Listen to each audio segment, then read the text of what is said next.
Before we get into the deep stuff, let's give some basics or some things I want to do inquire from the others. Walk me through the Santa Fe Institute. What was it about the time of the math? And this was in the late 90s. So they're not going to hear me on this part, right? We're going to do it both ways? It will not be on the video, but we do have you recorded. Fine. Remember, when you're answering on these questions, I'm not in the shot, and they're never going to hear my voice. So a little bit you got to repeat in your answer, you got to repeat what my question was. Oh, a little bit. Okay. Santa Fe Institute. Why, when you're at the top of your game on Wall Street, do you decide to finance, which was at the time, or endow, or become the donor or sponsor, however you want to say it, for what was considered the most cutting edge group of mathematicians in the world? Action. So Santa Fe Institute in the late 80s, early 90s, I was interested, I was on the board of Rockefeller. So that starts, Rockefeller, it's university formed by John D. Rockefeller to sort of give back to the community. It's east side of Manhattan, except it was old. It was sort of old-fashioned. They were talking about medicine, and medicine by itself was, again, subject to the ideas of science. They were trying to use science to find cures for disease. And I said, no, we need to do something different. We need to start interdisciplinary work. How did a schmuck like you get on the board of Rockefeller? What year was that? I don't remember. I think 89 and 91. So that's one of the most prestigious research places in the world, correct? Yes. Okay, how did a guy like you get on the board of a blue blood, internationally known, hard research, Nobel Prize winners all over the place? How do they pick a guy like you, a trader from, or basically some guy from Bear Stearns?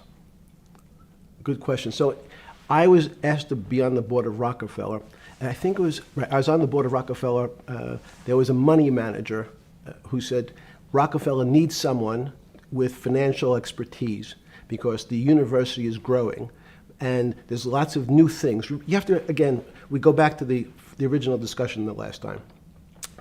Up until the mid-'80s or sort of early mid-'70s, the most important thing was your name. If you were Rockefeller, you already were considered to be brilliant.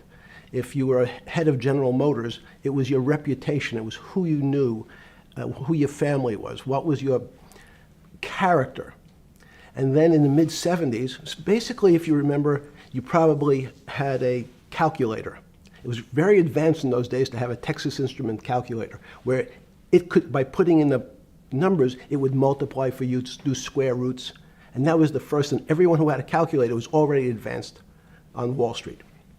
A simple calculator, almost like your accountant.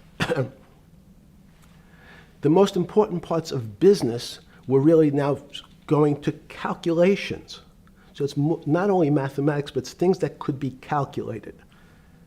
Reputation couldn't be calculated. I could give you, are you a 10 on a reputation scale, an 8? What does it mean to have a measurement of your reputation?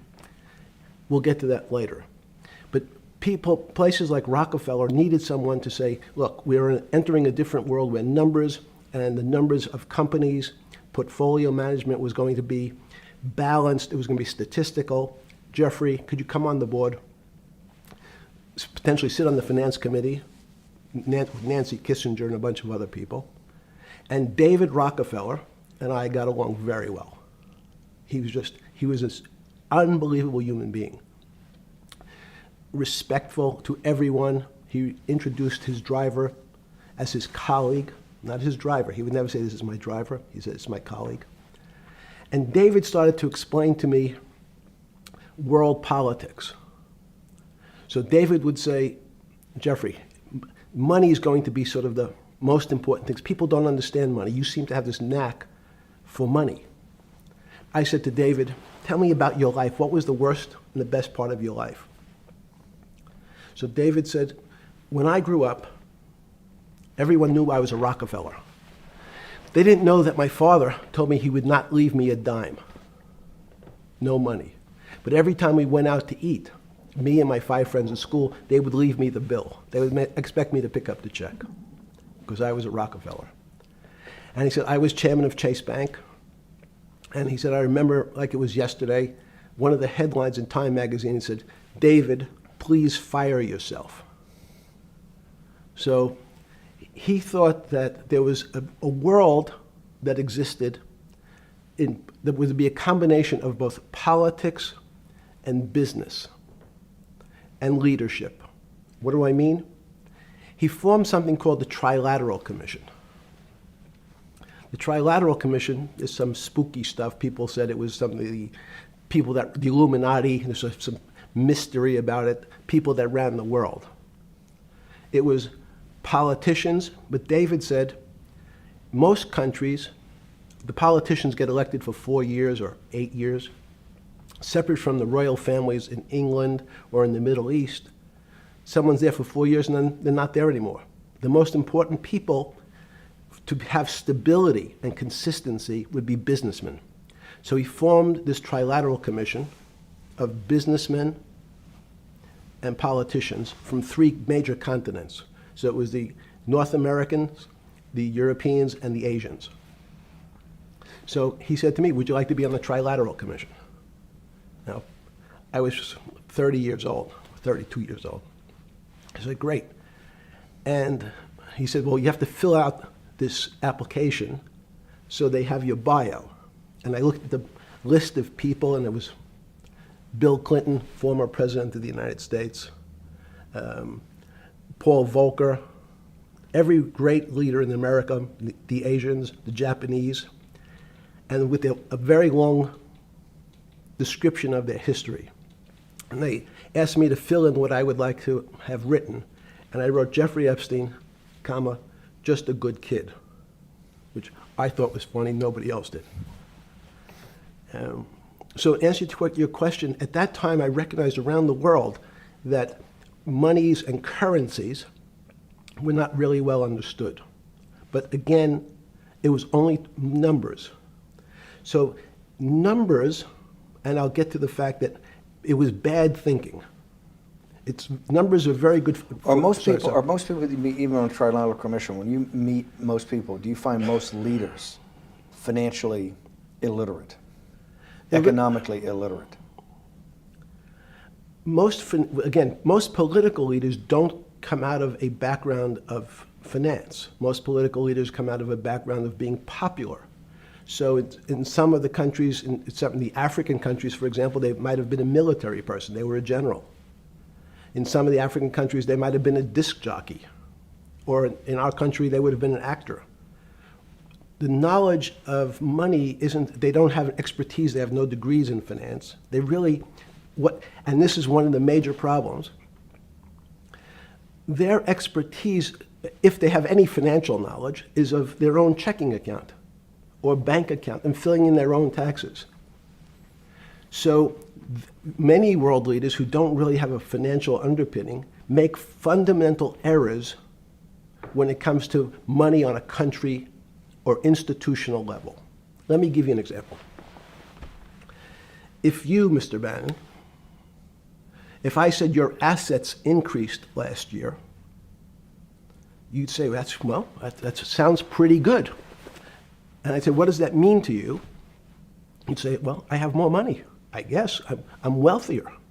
I'd say, yes. And if your debt increased,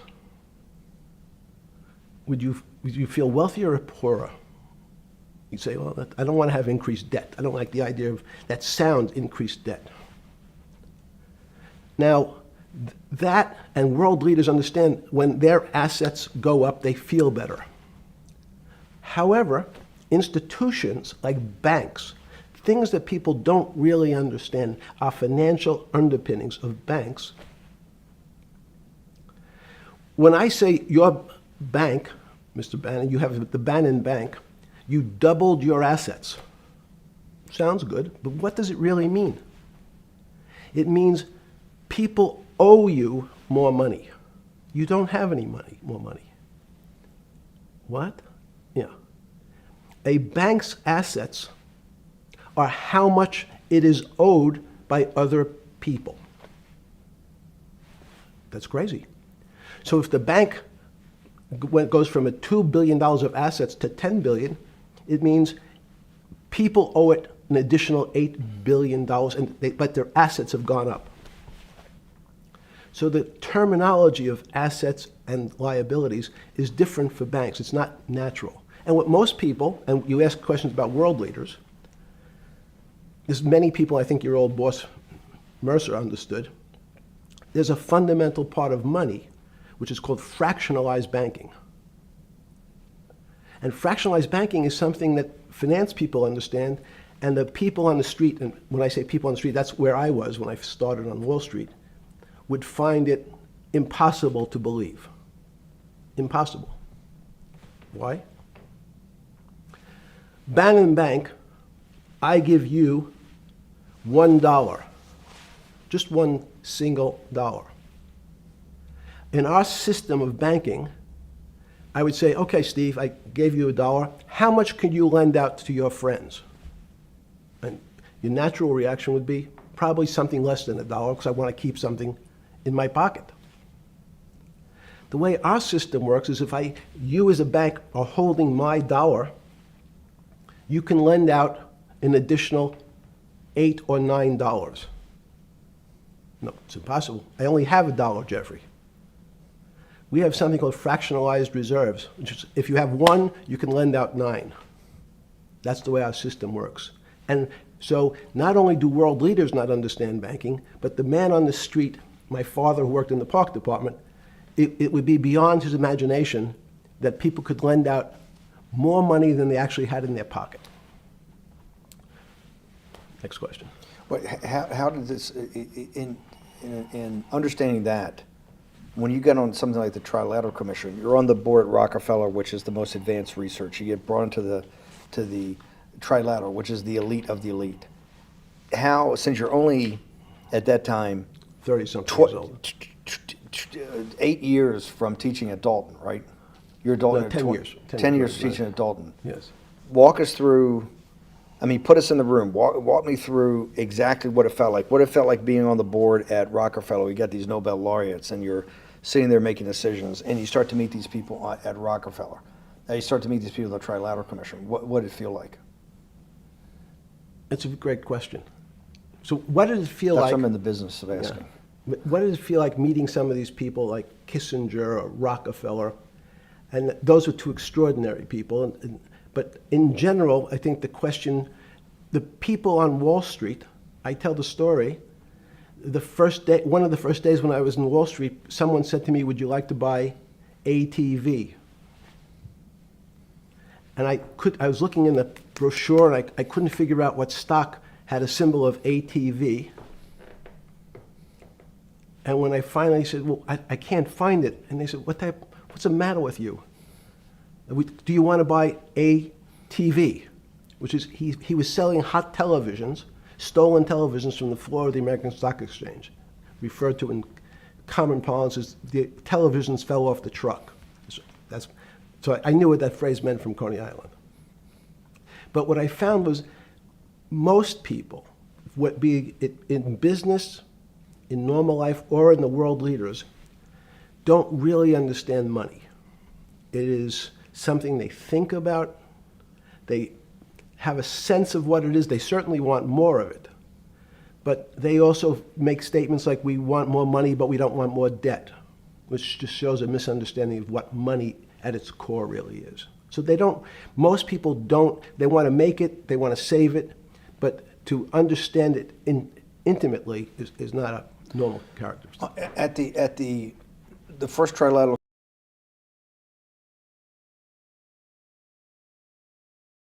or something? Yeah, you're good. Just give me approximate. You joined the Trilateral I Commission. think it might be And we'll be able to show we'll pull down the chart of where your name was, but just give me roughly when it was. I think it could be 90. I don't remember. Okay. Let's say early 90s. Yes. When you got on the Trilateral Commission and had do you remember where the first meeting was? It was in Tokyo. In Tokyo. And at what hotel? I would like to say the Hilton, but it's probably not. And it's a 3-day, 4-day? Give me some Three-day event, and it walk was me through the whole thing. Speeches. It starts with a dinner. Just walk me through it. It was boring. You couldn't possibly think it was boring. It's bullshit. It was boring. You had to be stars in your eyes. No. Did you fly over privately? Yes, but it wasn't my plane. So it didn't count? No. You fly over. Yes. And it was who were the first, like when you first met those leaders, you had to be wowed.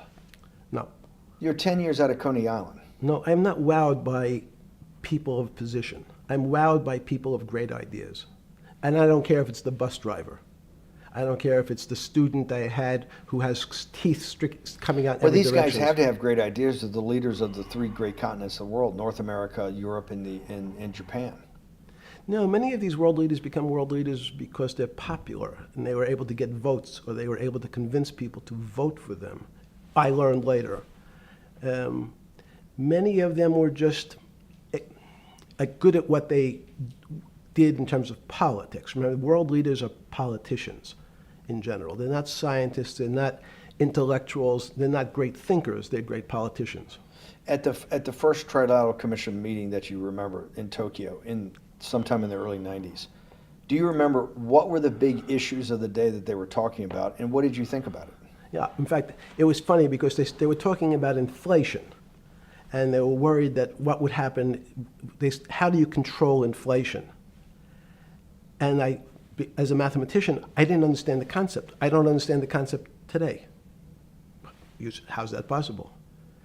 Well, when you talk about most things to do with money, money is meant to be local. It's US dollars, then I understand what it means. If inflation, it means my dollar today inflates, and it doesn't buy as much as it did a couple of years ago.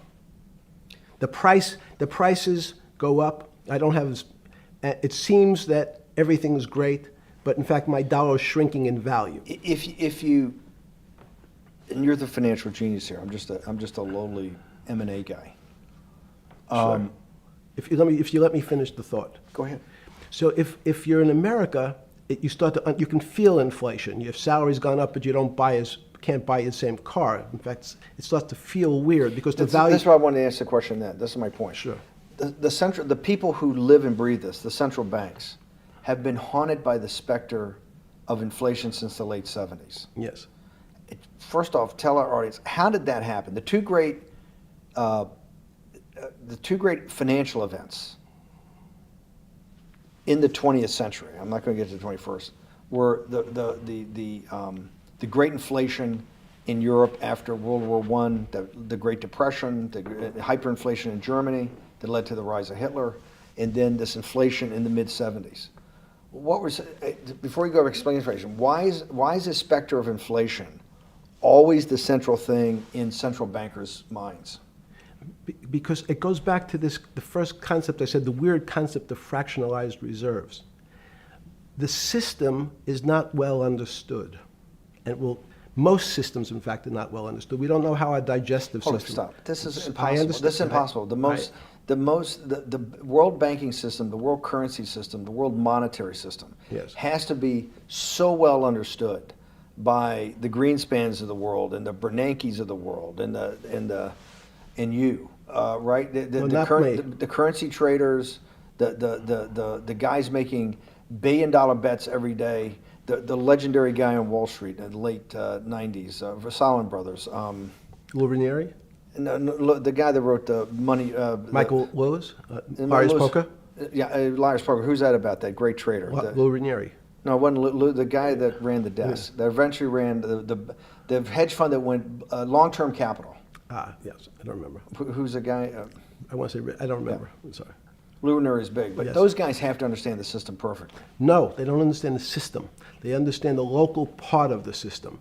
So, for example, why is not only inflation, most bankers are terrified if the public understood that the bank really doesn't have their money at any one time. One of the things during the Depression, there were runs on the bank. The reason the banks don't keep much money in the actual bank is they assume that not everyone's going to want their money on the same day. So it's not really the fear of inflation. The fear is a run on the bank. Everybody wants to take out something that doesn't really exist. Inflation is tied to interest rates. It's a more complicated example. But when your money doesn't buy the same amount of product this year than it did last year, if it buys less and less, like it happened, you used the term hyperinflation. There's certain countries that are not managed well, like in Africa at the current, A $100 billion bill, $100 billion bill in Zimbabwe is worth 1 American cent. That's the perfect example of hyperinflation. It goes up, it doubles every day. So people are afraid that their value in the system starts to break down. But so if I said to you, does your doctor understand your body system? You'd say, well, I hope so, because I want him to keep me healthy. But you could have a kidney infection, you could have a heart attack, you could have a broken knee. There's lots of pieces of this system. And in fact, when you ask the question, very few doctors understand your entire body. There's a specialist for your knee, there's a specialist for your polynoidal cyst, there's a specialist for your head, and now we have specialists in different areas. So and I'm going to get to your first question about Santa Fe Institute. The world economy and your body are both comprised of little systems interacting with each other and making one big system. This is what's stunning for all the little guys out there, the populist movement, the little guys that haven't had a pay raise in 30 years. They think that these elites, have everything. The guys in the room making the decisions, the party of Davos guys. You're sitting there, you don't think many people today really understand the complexity and really all the moving pieces and how they interconnect to the world's financial system. No, not only don't they understand the complexity, and that goes back to Santa Fe Institute was an attempt of trying to see if there was a way to mathematize, formularize, or algorithmically understand what the term complexity means. That goes back to the original question.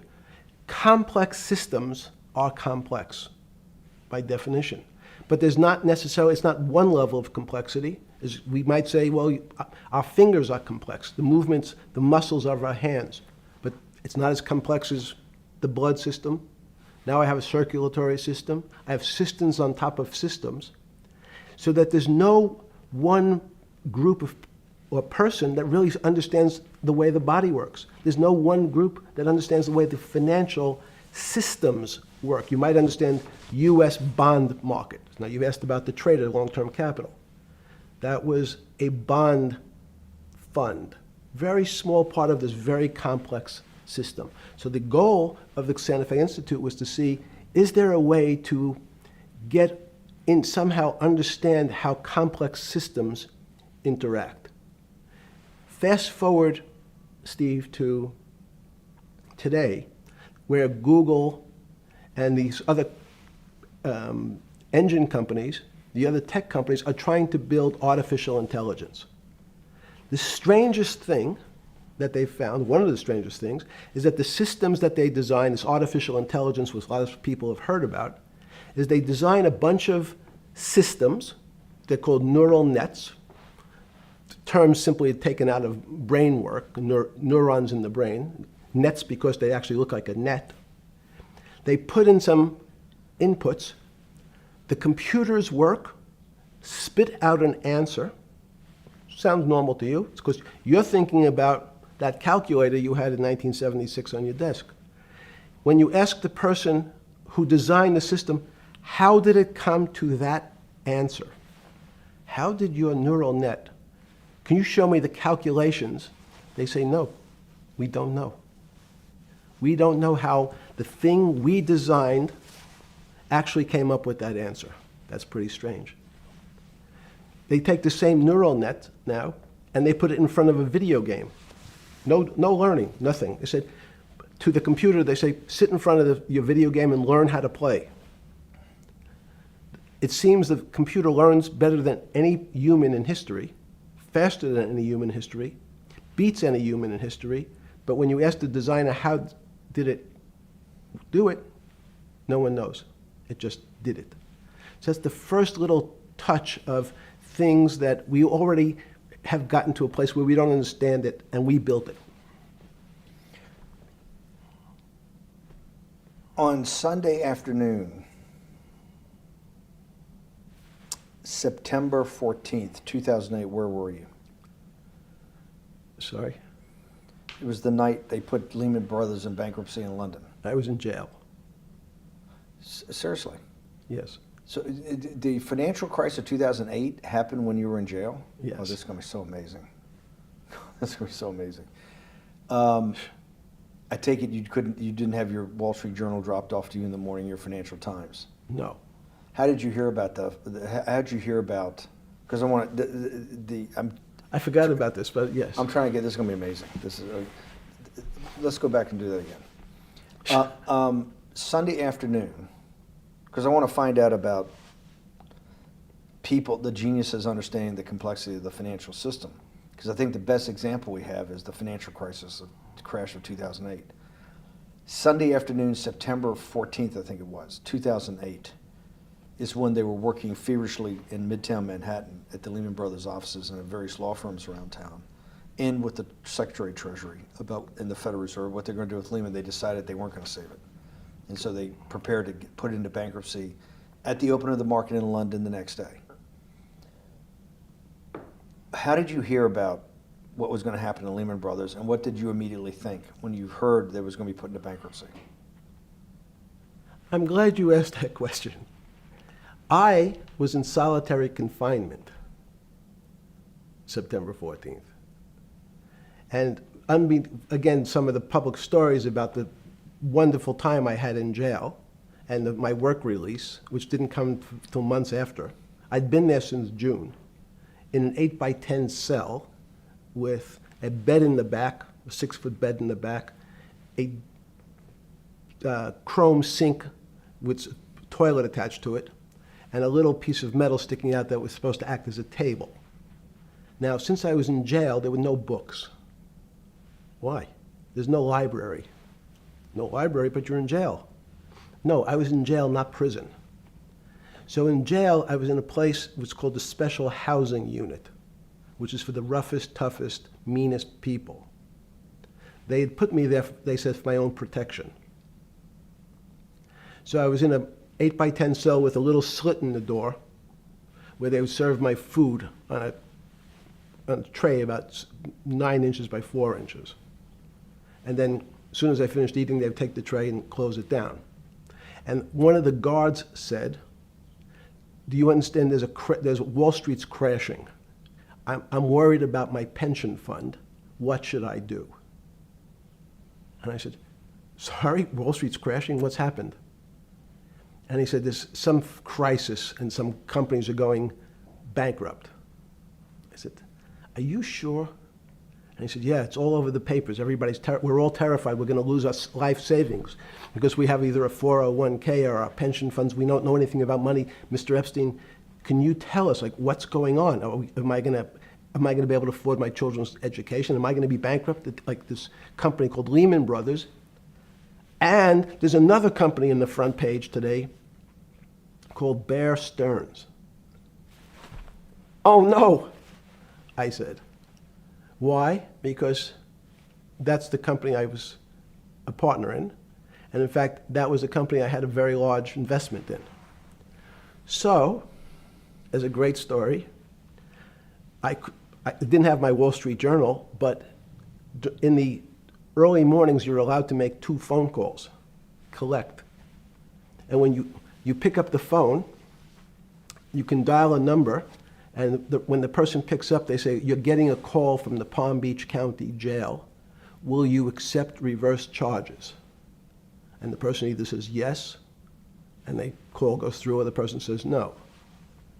The person I had called was Jimmy Kane, the president of Bear Stearns. And I said, tell me what's going on.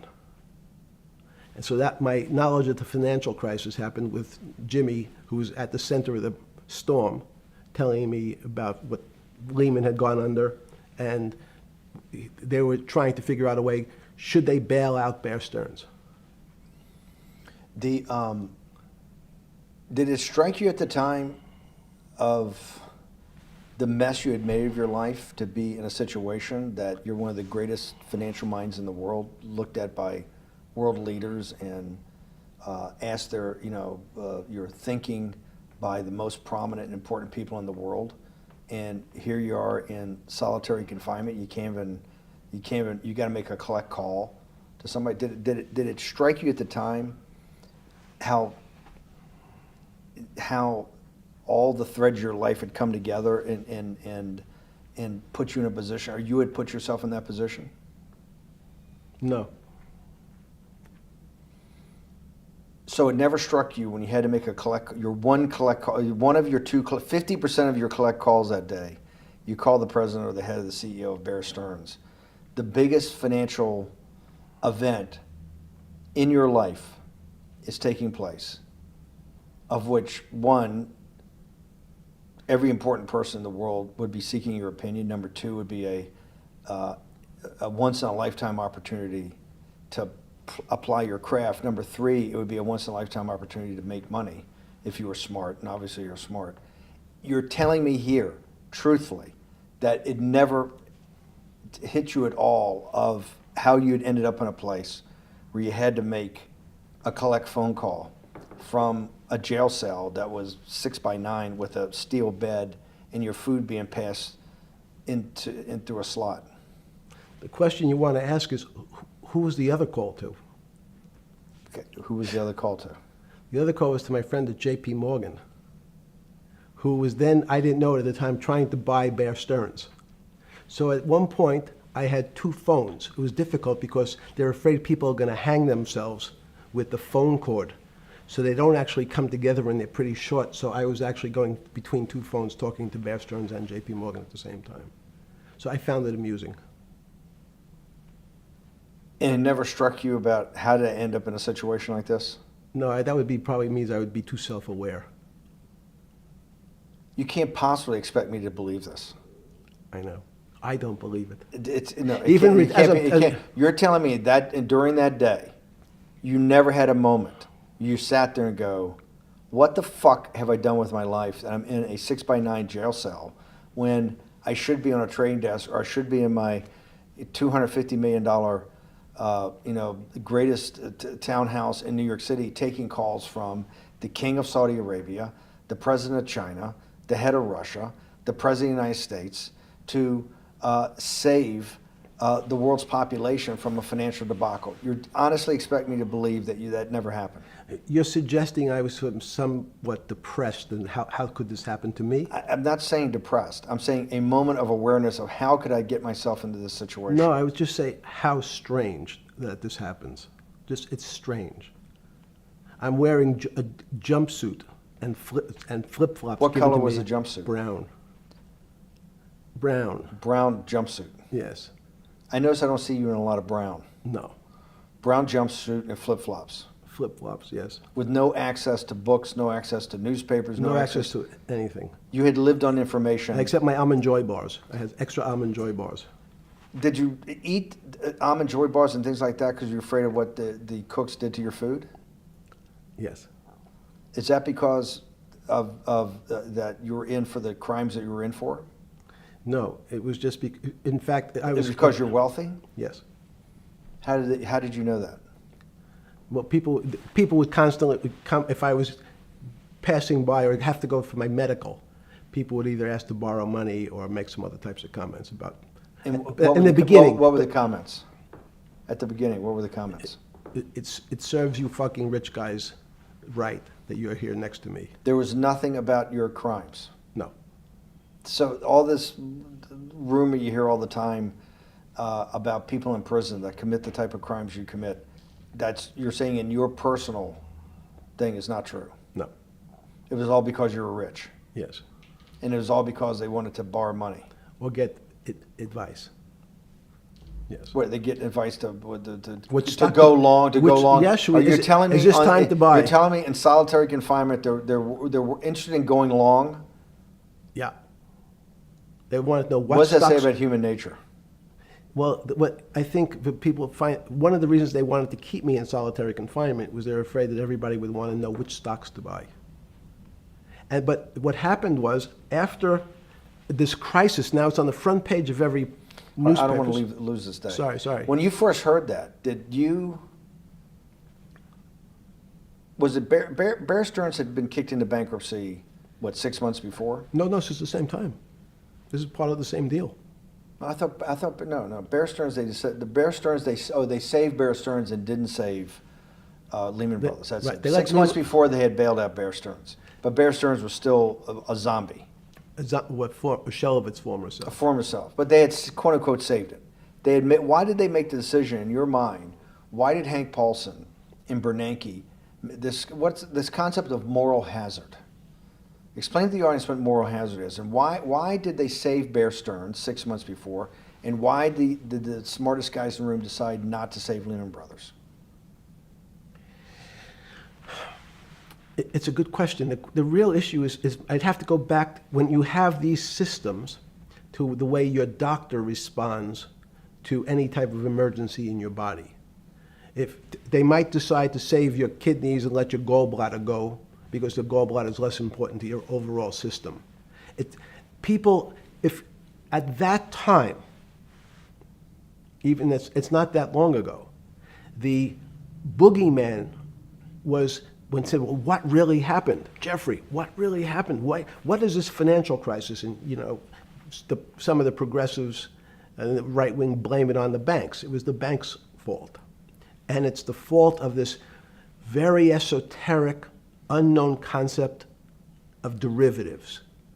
It was really the derivatives that caused this financial crisis because the derivatives got somehow out of control and in the Mickey Mouse. And that was the way you started your road to a billionaire went right through derivatives. Yes. But derivatives were not the cause. Derivatives were not the cause at all. It's like saying your hair was the cause of your heart attack because it was on top of your head. So what was the cause? There isn't, let me say, there's no one specific cause. These are system collapses.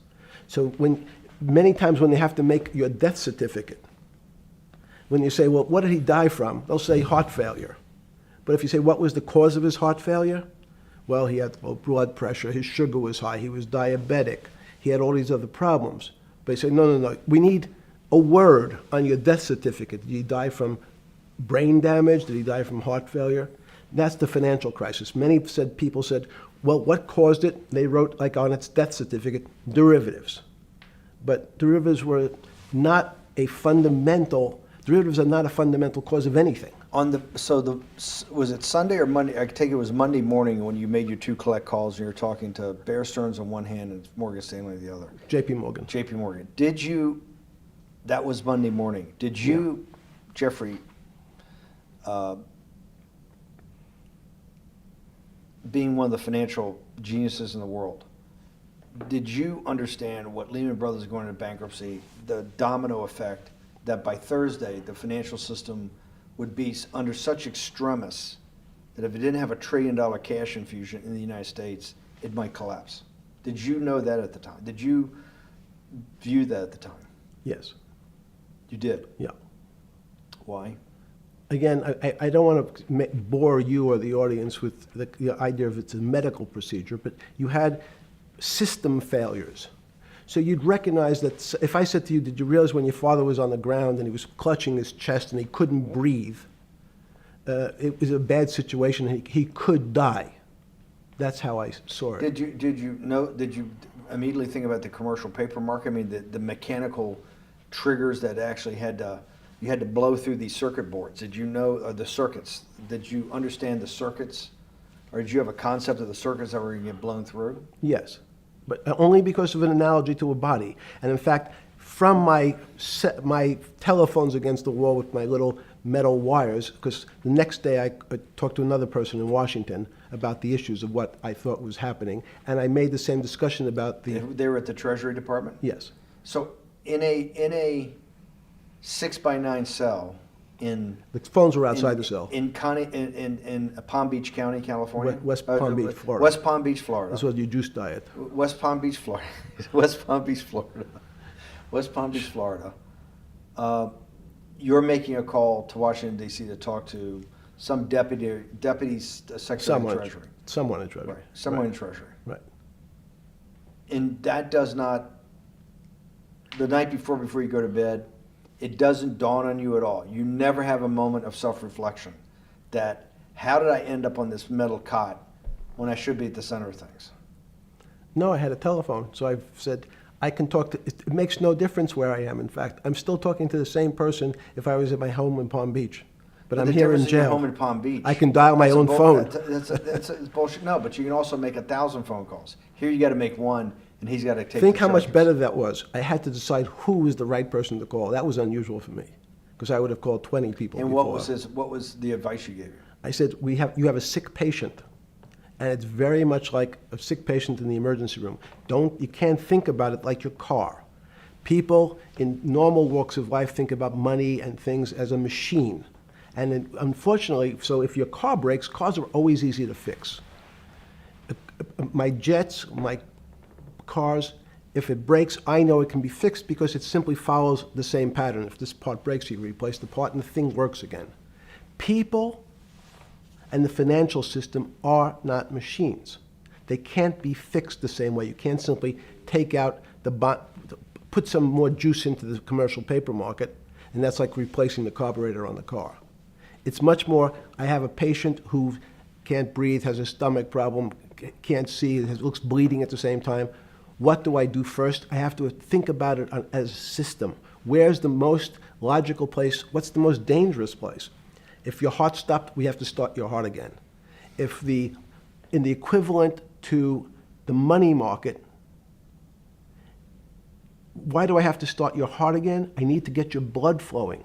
If your blood stops, you're dead. If liquidity, which is the equivalent of blood in the financial system, dries up. Unless liquidity is basically cash, putting cash into the Forget system. about what it is. Okay.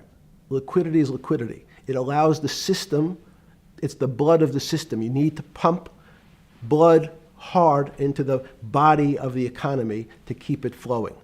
And if you're, especially when you're worried about someone dying, you're not going to be worried about the niceties of, well, you got the shirt dirty and there was some damage. Pump in that blood, keep that heart When you pumping talked blood. to the person in Treasury on Tuesday, the 16th, did you get a feeling as you were sitting in your 6x9 jail cell in West Palm Beach, Florida, that they were on top of things? No, you can't. It's impossible to be on top of things. There's no such thing. It's, again, the doctor watching the patient die. You hopefully have some confidence that he's seen it before. He recognizes that there are some steps he has to take first before he bandages the guy's finger or worries about what shoes he has on. So you hope that the people in charge, your doctors who are working on the emergency patient, have enough experience and, frankly, judgment to try to keep the patient alive. Did you think that they had those things, patience and judgment? They had pretty good judgment, and you needed a lot of luck, just like in the dead patient. You need to, hopefully you put that blood in and it's not too late. And you make some mistakes, but you have to know you're going to have to give it a shock. In the run-up to the September crash of 2008, Yeah. I guess you weren't occupied with finance. That whole summer, how long had you been in jail? Went to jail June 30th. So the entire summer. Yes. Before you went into jail, you were still very active in the financial markets. Yes. When you say active, you trade currencies every day, you trade stocks every day. When people, I don't do any. someone like you, or you give advice to people to trade stocks or trade currencies. I don't trade every day. I think that's, like Woody Allen said, you can't beat the bank. So I try to pick my spots. George Soros picked his spot when the pound collapsed. This would have been a great money-making opportunity that passed me by when I was in jail, but that's not how I think. In the run-up to that, in the spring of 2008, that's when Bear Stearns got in problems, I think, in the spring of 2008, and they decided to bail it out. Did the Bear Stearns guys talk to you for advice at that time, when the big crisis in Bear Stearns? No, but see, again, unbeknownst to most people, and it's easy to blame people for the financial crisis, like you'd blame someone for giving your father the drink before he had his heart attack. But what really happened, the real enemy of the finance system was Bill Clinton. And if you ask me what and who caused the financial crisis, I would tell you it was Bill Clinton. Because of what Bob Rubin and he did to deregulate the financial system? No. Because as of the last time we had our 60-minute interview, you talked to me about home ownership. and you asked me whether everyone should own a home. And I told you, no, it's too risky. So the financial collapse of 2008 is because of hardworking African Americans, Hispanics, and whites who wanted to have a ownership stake in the society that all rests on their shoulders. They're the culprits. No, not at all. Okay, then I didn't say they were the culprits. I was pretty clear it was Bill Clinton. Okay. Why was it Bill Clinton? Because Bill Clinton wanted to get votes from those people. And he sold them the idea that instead of renting in a house, and historically the values of houses have gone up, and he said, you guys in these local communities who haven't been able to afford a house before, I'm going to show you a way. I'm going to give you a way because I'm sure I'll get your vote that you can own a house because I want your vote. So what we're going to do is I'm going to let you buy a house, Mr. Bannon, when you really, you're right on the border, maybe, or not even on the border. Your credit is not good. Okay, let's be honest. And it's not my fault, it's not Bill Clinton's fault, but if whatever happens, at the moment your credit score or whatever it is, your credit's not good. Now, normally, you come to me and want to borrow money, I'm a bank, and I say, I'm sorry, Mr. Bannon, I can't lend you money because your credit score is not up to where it needs to be. Hopefully, if you work harder and clean up some of your problems, it will be. But no, what I say to you is, I'm going to figure out a way to lend you, not give you. I'm going to lend you money anyway, though you don't have a good credit score. And don't worry, I'm going to get rid of the term that you don't have bad credit. Bad credit sounds pejorative. You don't want to be a person. Sounds judgmental. Yeah, it sounds judgmental. So what we're going to do is we're going to call your credit situation subprime. Oh, nobody knows what that means. Subprime. That means prime is good credit. Subprime is not good credit, less than good credit. So we'll call it something that people really won't follow, and we'll tell you what. We're going to have people lend you money, though you are a subprime borrower, and I will figure out some government agencies to guarantee your loan, though I don't think you're a good risk. So the banks say, no, no, no, we don't want, initially, the bank said, sorry, this is too risky, Mr. President, for us. We're in the business of managing risk. It's not our money. It's the hard-working people's money sitting in our bank. We can't lend to people whose credit is not prime. You're asking us to lend to people who are subprime. And he says, here's the key, if you don't, Mr. Bannon, I'm going to make sure the Justice Department charges you with discriminatory lending because you refuse to lend to my subprimers. In business terms, you should never lend to. But what we'll do is I'm going to form an agency called Fannie Mae and Ginnie Mae, just another agency names. They'll guarantee your loan. So don't worry. Don't worry. You don't have to pay it back anymore. Even though and maybe you don't even have to work as hard anymore.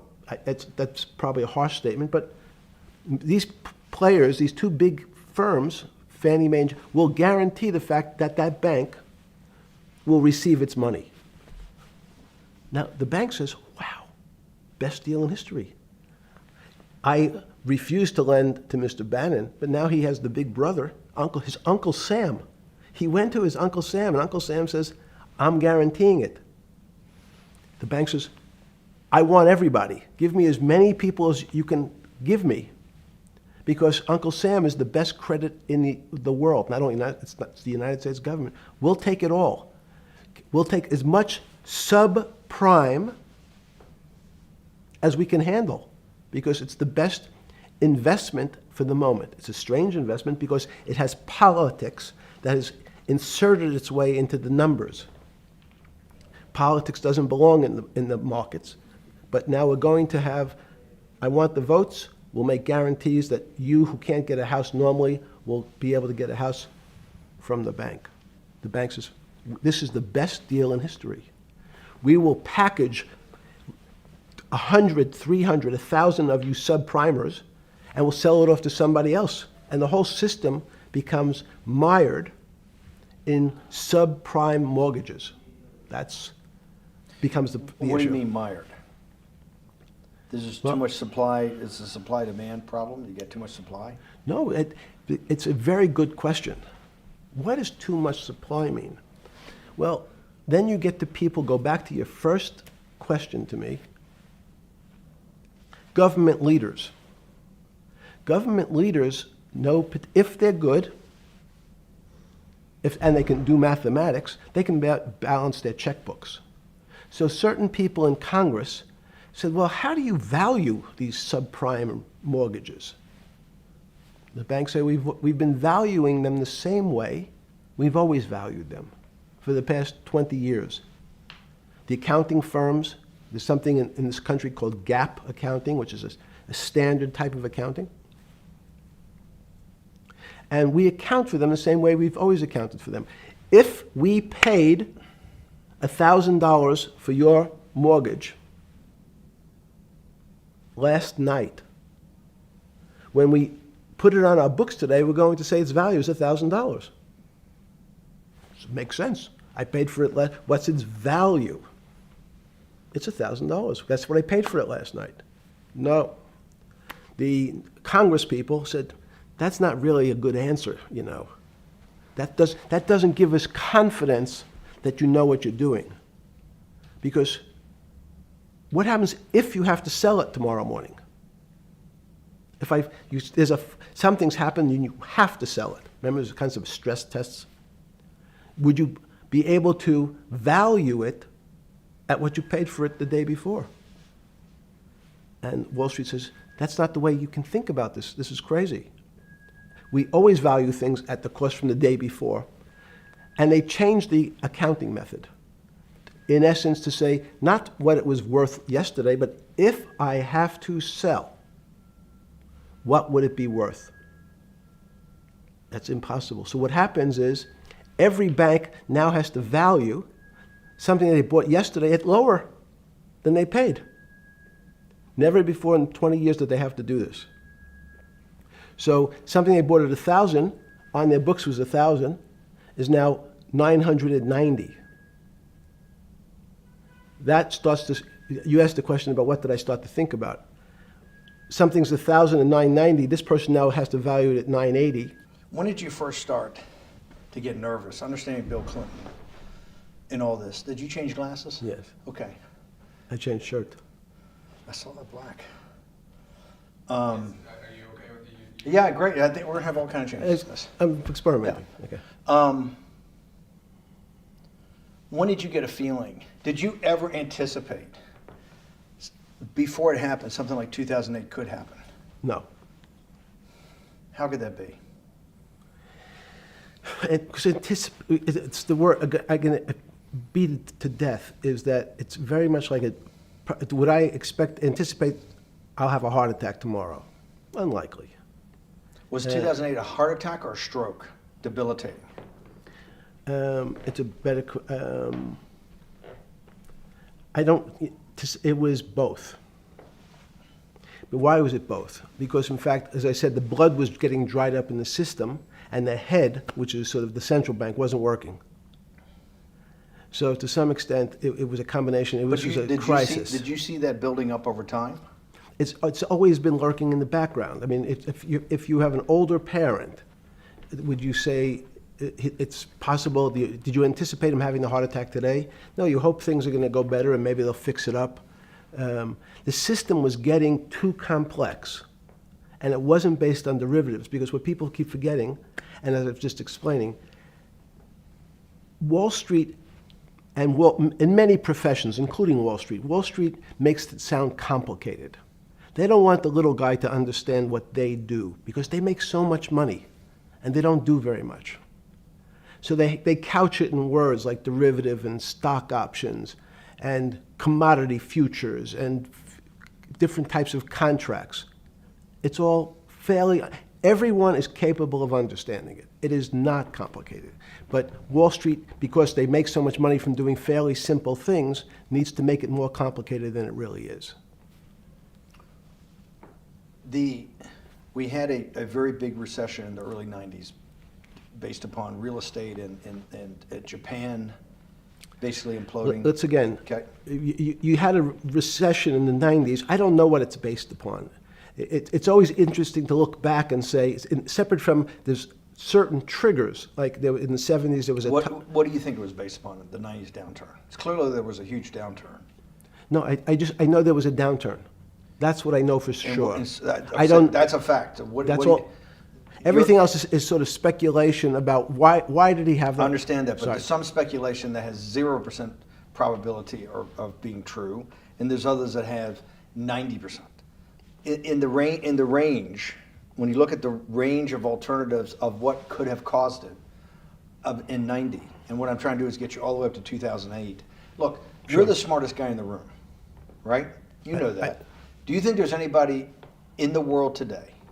Oops, this is going to be a bad question. No, but do you think anybody in the world today, the Alan Greenspans, the Bernankes, is there any central banker you know, any partner of any Wall Street firm, any guy running a trading desk, and I would take it that would be, or anybody at a Larry Fink at BlackRock, Steve Schwartzman at Blackstone, the top 100 financial guys, and let's throw in a couple of Nobel economists, and let's throw in the best professors at Wharton, at Harvard, at Stanford. Do you think that there's anybody that understands money or understands the world's financial system as good as you? There must be. But it doesn't come to the top of the head. No. Okay, fine. Now It's that not now that I've gotten that, let's go back to 1990. In that arc from the fall of the Berlin Wall to 2008. Good. We started with the implosion in Tokyo of the Japanese economy, Japanese financial markets. We had the huge run up in internet stocks, right? We had the implosion of that in 2000. The bankruptcy of Drexel Burnham in 90. Mm-hmm. Implosion of Japan, huge run up in equity markets for the internet, implosion of the internet in 2000, 10 years later roughly. Mm-hmm. And then this run up through the Iraq War and all that, the run up to 2008. Every 10 years it seems like we're in some sort of 10 years before the 1990s was the 70s. You sound like an astrologer. Okay. And not a finance person. You're supposed to be a mathematician. It just seems to me a pattern of every 10 years. That's misleading. That's exactly right. Because people like to see patterns. People like to see patterns where there are none. So a pattern of a financial crisis every 10 years is just in my mind. Yes. Long-term capital that had to be bailed out back in the late 90s when everybody panicked. And that wasn't that bailout today would look small, and it was $5 billion or was $30 billion. Businesses fail all the time. But long-term capital, the Federal Reserve stepped in. But I'm saying people go bad. Things go bad all the time. Yes, you're correct. The audience is watching this, the little guys, they go bankrupt all the time and nobody gives a shit. You know why? They're a little guy. But when long-term capital management goes bankrupt, or Bear Stearns goes bankrupt, or Lehman Brothers goes bankrupt, people care because it's an unfair characterization. Why do you say that? Because again, it's the complexity of the situation. If you think about you have a complex system. You have your body. Now, in fact, the little guy is my finger. This is. And Bear Stearns is your heart. That's correct. The banking system is my heart. The system, I can't risk my because remember, it's not only my. You haven't been able to name. Hang on. You haven't. Hang on. No, hang on. I was trying to hang. I wanted to see if the hang on worked. No. You haven't been able. You're not good enough yet. You're like junior wizard trying to do it. You haven't. Yes. I'll say, since we can't name another guy that's as good as you. Now, there may be a couple out there. You're not bragging. You're humble. It had to be sometime. Please tell me there was some time before you went to jail and basically got cut off from daily information in the summer of 2008, that you started to get very nervous that this complex system, that something was deeply wrong? Okay, first, let's go back. When I say no one understands the system better than I do, it doesn't mean I You always understand. sound like a doctor. You're afraid he's going to get sued for giving a thing. Yes, you're not, no. gonna, you're No, not no, taking no. on any liability. There's no contingent liability here for yeah, your no, answers. no, no. But the word understand is the problem. Okay. I don't understand the system. So I don't understand the financial Will you system. please stop? You cannot sit here and Yeah, tell no, me. no. What we just went through, I'll go through again. The hedge fund managers, the money managers, the central bankers, the commercial bankers, the heads of the investment banks, the heads of all the trading desks, the top economists, and I'll throw in the business school lecturers at Stanford. Of all the top 200, 250, you can't name at the top of your head the guys are at least at your level. You have to understand it somewhat.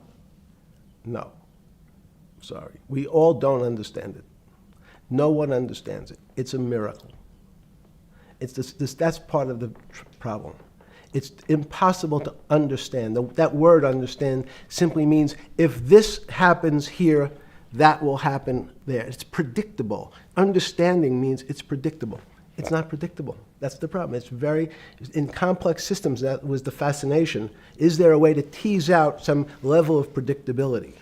So even No, in fact, you would ask the question, it's a great question, which was it a stroke or a heart attack? Now, most people don't know that before they were going to have a stroke, they had a stroke. They just have a stroke. Do they understand why?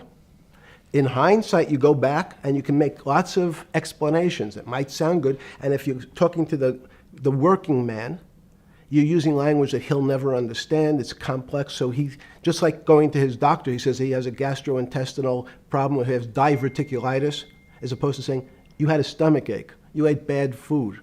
People don't like to say it in normal, everyman terms. The system had a stroke, but we don't know why. But you just, okay. Hardworking people, and there's a great social benefit, would you not agree, with having people having ownership in the system?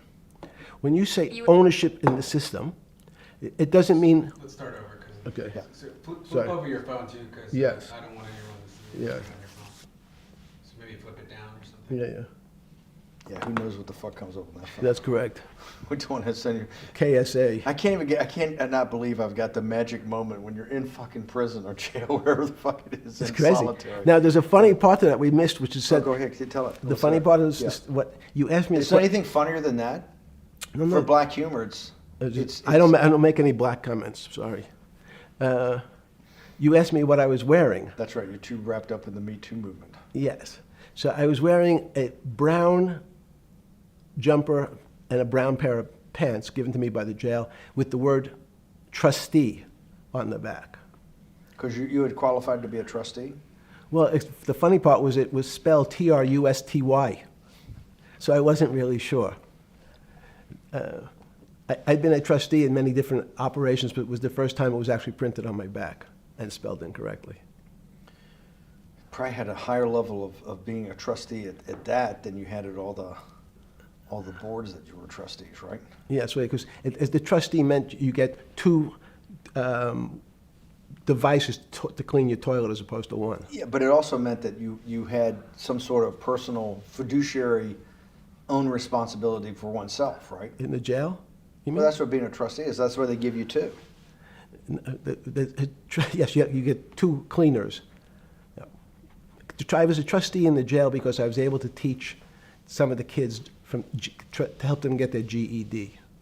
So that's how they gave me a trustee job. There's no time. I got to go back to this because I'm like a dog with a bone in this thing. Yes. You can't. There's something deeply fucked up with you. At least something. Well, we know there are things deeply fucked up with this. You will get through in this film, Right. but you cannot possibly sit there, knowing that you came from nowhere, knowing that you went to the very top of what is considered outside of science and maybe physics, the thing people most admire because it's like alchemy, understanding high finance. To sit there in what will be the defining financial crisis of our time, like Black Friday or Black Yes. Monday, whatever it was, in the Great Depression, and be there at that exact moment, triggered in part by a firm that you used to be a partner in and knew intimately well, and it created much of your initial net worth because of, and know that you couldn't, someone who lives on a phone, right? Yes. Because you do live on a phone, right? Correct. You had to make just 2 collect calls. You cannot tell me sometime during that day you did not have that conversation with yourself of how the fuck did I do this to myself to put myself in West Palm Beach in a 6x9 cell with a metal fucking bed with a brown shirt that said trustee spelled wrong. So did I find it amazing that I was there? That's a Not better- amazing, and I don't want to say it was not funny. Oh, I thought it was. I wasn't funny. Right. But Not I- amazing. no, it was incredible. Incredible in what way? This- Incredible, like how do I do this to myself? No. It's as incredible as me sitting here in this house. They are both just 2 sides of the coin. That's how I think about it. That my life today is incredible. Do you consider yourself a stoic? No. I consider myself a hermit. Stoics are not very happy. Being a hermit then, being in that 6x9 cell, being in the cell qua the cell was not the problem, right? Correct. What was the problem? Eating the almond joy bars. Because you couldn't eat the food. No, right. And but remember, my life is. Did that ever strike you that I can't eat the food because somebody might have done something to it? I gotta live off an almond joy bar, 1 a day or 2 a day or whatever. How many ever sneak in a day? No sneaking in. Your 1 almond joy bar, it did not hit you at some time? How the fuck did I do this? No. Let's go back to the spring of 2008. Were you so wrapped up in your personal issues at the time you were not spending enough time on the financial markets, or were you deeply involved in the financial markets like you normally were? In No, the spring of 2008? I was involved. So we're saying that the smartest guy in the room didn't see it coming. No, of course The not. bankruptcy of Bear Stearns, you just thought was a Bear Stearns problem. You didn't see it as systemic. I know you keep harping on it, but it's not. Because you're a mathematician and understands systems. I- It seems that anybody that understands that they had a systemic problem, you would at least be the first on the early search radar. If you're not going to see it, then I'm really afraid, because that means that I always assume there's at least a set of guys out there that have some sort of sense that something's not right. Imagine the guy who has a stroke or had the heart attack. When you ask him, did you feel funny the day before? He's going to tell you, yeah, I didn't feel right. Something was off. I didn't feel right. I had my stomach was right. I felt a little dizzy. I felt a little weak. But if you asked him that day before, do you think you're going to have a heart attack tomorrow? He'd say, no, I just feel a little weak. I'm a little dizzy. My stomach hurts. So these systems, and that's the issue of complexity. What complexity says is that, in fact, everything seems to go along, and people have seen it. One of the great examples of complex systems is sand dunes. In fact, the sand keeps building up. People have seen some, and all of a sudden, one more sand drop, and all the sand starts running down the hills. That's the way I see the financial markets. When you funded Santa Fe in the early 90s or late 80s? I believe it was early 90s. I can get back to you. But early 90s, Santa Fe was funded for the study of complexity theory. It was studied with math. So let's back up. So why did I buy a ranch in New Mexico in 1993? So that gives you some sense. So I would have funded it in 1990. Los Alamos, which was the high energy lab up in New Mexico, was losing all its scientists.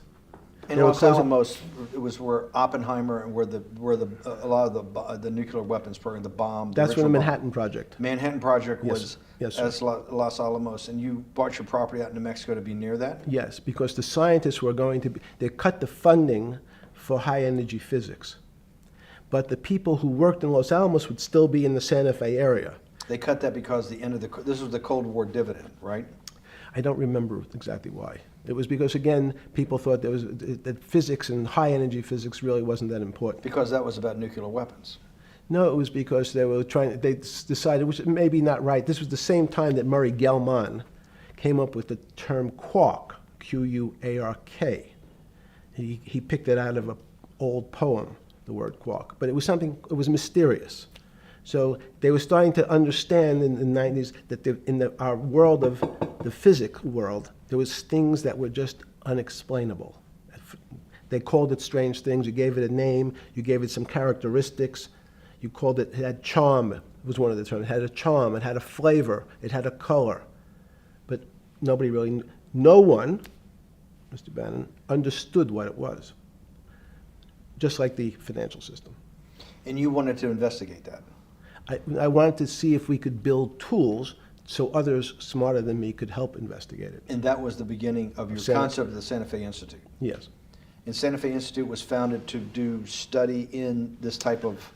Can these areas of strange things be described by some form of mathematics? So that's what I'm trying to get at. The foundational thought, the organizing principle of Santa Fe, yes, in the high physics lab at Los Alamos, right, which had been the headquarters of Manhattan, and the Trinity Project, right, the bomb. Yes. So you're talking about the elite, the high priest of physics. Of physics. Yes, sir. Which high priest of physics, some subset of that is also mathematics. Yes, they're both similar. Project out. One of the tools you want to do is to make sure that in this complex system, the finance system, I'm doing a lot of this for philanthropy and a lot for the good of mankind, but also to be able to understand this complex system, the most complex outside of maybe our body, of the financial world. Yes. Did they create tools, or were you smarter in than the mid-aughts, 15 years later, than you had been then because of work that was done at Santa Fe? No, it was great. But in fact, most of the money, most of my philanthropy in the area of can you describe things that appear to be unexplainable by mathematics, and can you fund people who have new ideas? And unfortunately, when someone thinks they've been able to, there was a man, Stuart Kaufman, when they think that, okay, I figured out how to be able to predict the unpredictable, what appears to other people to be unpredictable.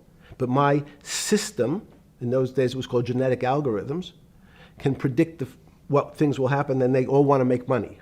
So they use their systems to try to figure out, they know they have figured out the way to make money because they figured out the unexplainable. They try, they go bankrupt, and we start again.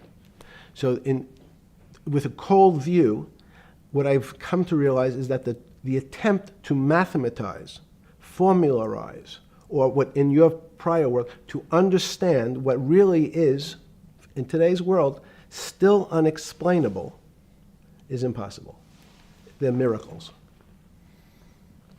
Your first head of Santa Fe was Christopher Langdon, I think. Langdon from Australia. But Murray Gell-Mann was Murray really Gell-Mann was the funder. He was the rock. Yes, he was the rock.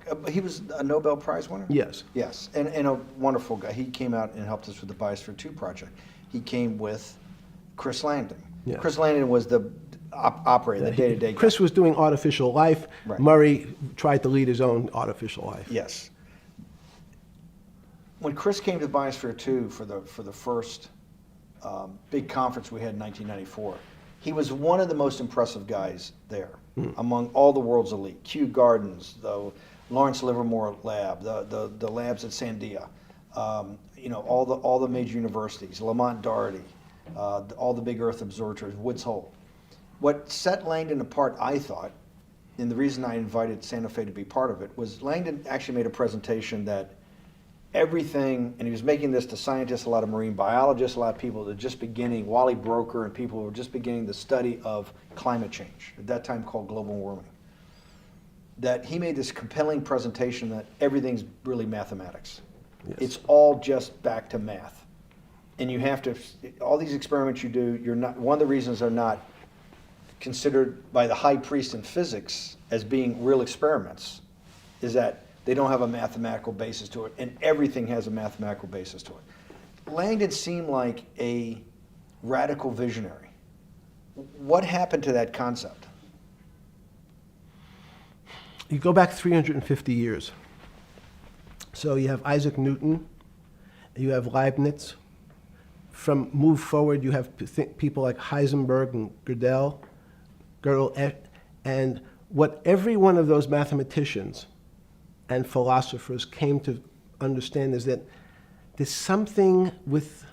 there's numbers can describe certain things, approximate certain things. But in fact, trying to put measurements and numbers on other things that are really unexplainable is folly. 300 years ago, they said that unexplainable realm was God. And people who attempted, in fact, to explain the unexplainable, who said, yes, I understand the unexplainable, were charlatans, they were the occults, they were the astrologers, they were the con men. Alchemist. Yes. Well, no, alchemist was, in fact, they believed that there was a way to transmute one metal into another. In fact, they always wanted to see if they can create gold. There's no reason, if you think about it, they recognize that one metal is different than another metal because it has some additional pieces to it. It has additional neutrons or protons or electrons. So because they thought it was a machine, they believed it was a machine, if I can take 5 protons and add 5, that gives me 10, I should be able to get gold. Move everything around inside these systems, the molecules transmute one molecule into another, and if this molecule I've transmuted it into is gold, I'm a rich man. It's back to money. But there's something strange happens. Isaac Newton says, this is really weird. If I want to push a ball on the table, I have to touch it. Maybe I have to blow on it. But I actually have to push one side of the ball or the book to move that side. I'm pushing here, and obviously this thing is what appears to us humans to be solid, so it moves as one thing. But the only way to get something to move was to touch it or put a force against it. Okay, seems to make sense. Everybody has that experience. I want to lift a glass, I lift it. If I want to push a ball, I push it. If I want to pull a ball, I pull it. But he recognized when the ball fell off the table, it went in a different direction. How's that possible? Nobody pushed the ball down. And he says, this is crazy. Why did the ball go down? I didn't push it. I just let it go. So someone's pushing the ball, because I know that I am confident that the only thing that gets something to move is with a force that pushes. So there's a force that's pushing the ball down. In fact, he called it gravity. He measured how fast it was pulled, but never was able to explain why it happened. How is it? What is gravity? It's this. Everybody says, well, why did the ball fall to the ground? Because gravity took it. But what's gravity? That's, as Feynman would say, that's the name of the thing. We have no idea what it is. This goes to Santa Fe. They were trying to explain the unexplainable. Can we measure?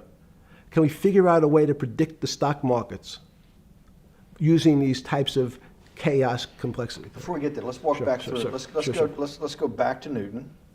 Sure. Pre-Newton and then Newton. What did Newton solve that for millennia up to Newton had not been solved? And then I want to go forward all the way to Santa Fe, what they were trying to solve. Let's start with just 2 or 3 of the basic guys, but let's go with Newton. What pre-Newton, it was what? And then why is Newton such a genius? In such a in the, I think mathematically they told me one time, I've seen there's been 115 billion people roughly that have lived on the earth. And of that 115 billion, Newton. Are you sure that's a number? That sounds a lot very high. We only have 7 now.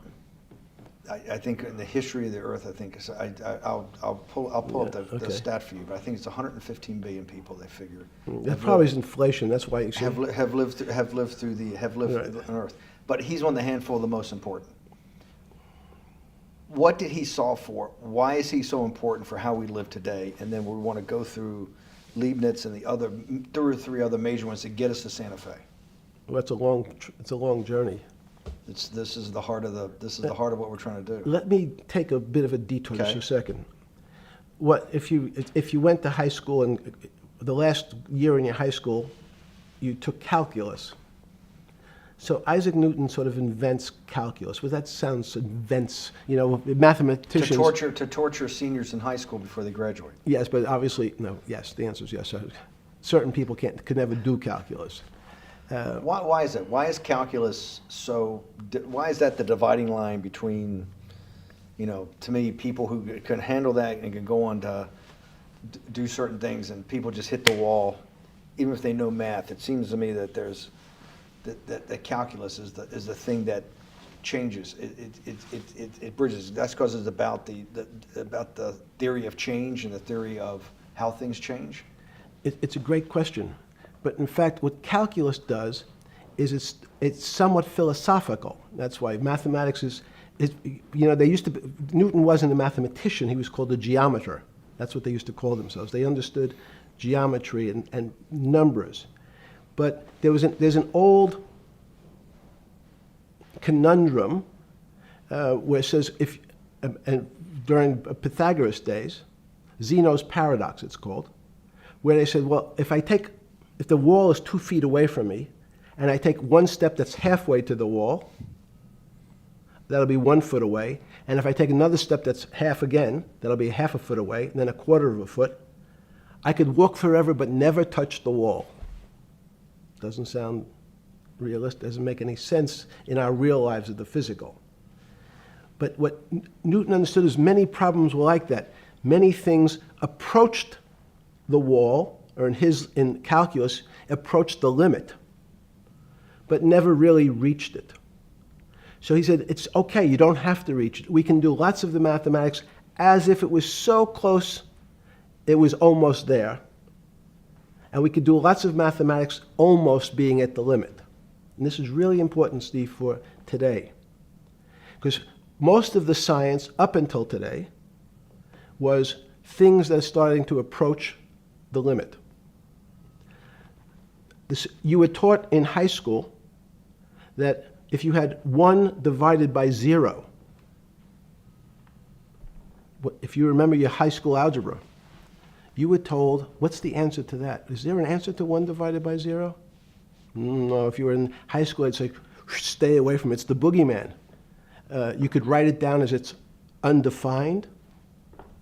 It's not able to be determined. There's a bunch of things. But in fact, 1 divided by 0 is a strange things happen. It's a world of the strange.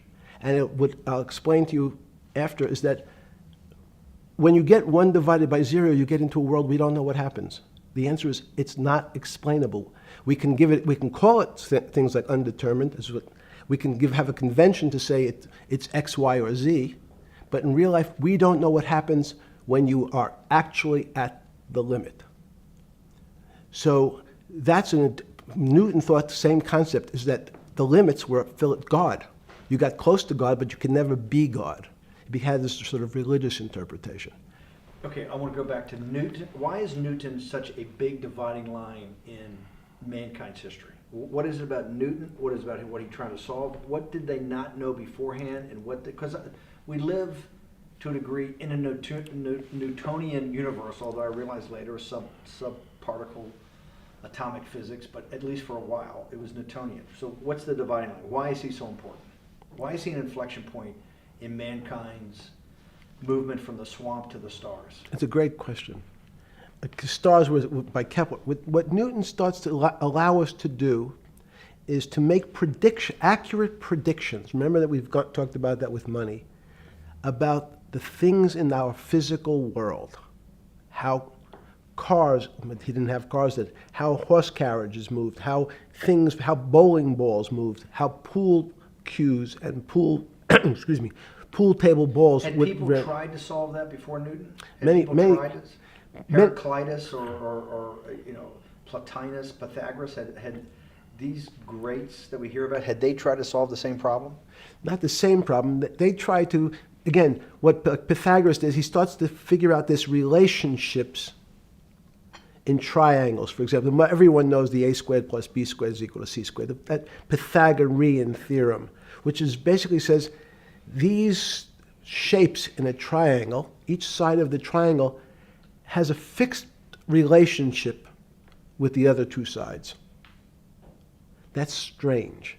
He knew, again, but it was all numbers. This was a system of things in the physical world, and Pythagoras says we can start putting numbers on things that help you predict how they will behave. You can add two triangles and make a square, some different shapes. They were looking at geometric forms. Newton says, well, I want to know how planets move. I want to know how things around me move. Can we find formulas? Can I find formulas that explain what I see in the physical world, how physical things interact and how they describe one another? Again, the fact that two things, two solid masses, for some very strange, unknown reason, unknown today, attract one another, no matter what they are. People have seen the experiment. You hang something, two little metal balls from a string, and they move towards each other. In fact, they move towards each other was very specific. So when you drop the ball to the floor of this room, Newton says, in fact, the room came up a bit to meet the ball. The room moved. It's imperceptible. You can't really perceive that motion, but they attracted each other with certain ratios. So he started to be able to measure things in the physical world. And that was great advances. It also, now you wanted to move very quickly. Unfortunately, most people, especially in the 20th century, 19th century, said, well, like Newton, let's measure everything. Let's measure people's behavior. Let's measure their psychology. Let's measure their health. You go to we could have my blood test. Let's measure everything. We measure Wall Street. Their voting habits. Measure, measure, measure. Can we put a number on how much I care for my wife? Can I put a number on how I feel?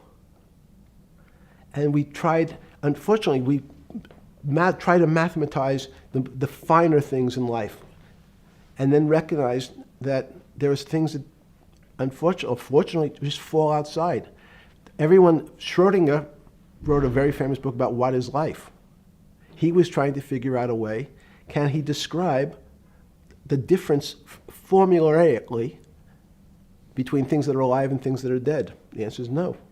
The things that are alive in my world are miracles, not magic. Magic has a bad connotation, We trying don't to hide believe in things. you don't believe in the spirit or the soul. That's what animates people, is your spirit or your soul. That's No. have you ever seen someone die? When they die, their spirit leaves. Their soul leaves, no question. So in There's fact, no question to you about no that. question.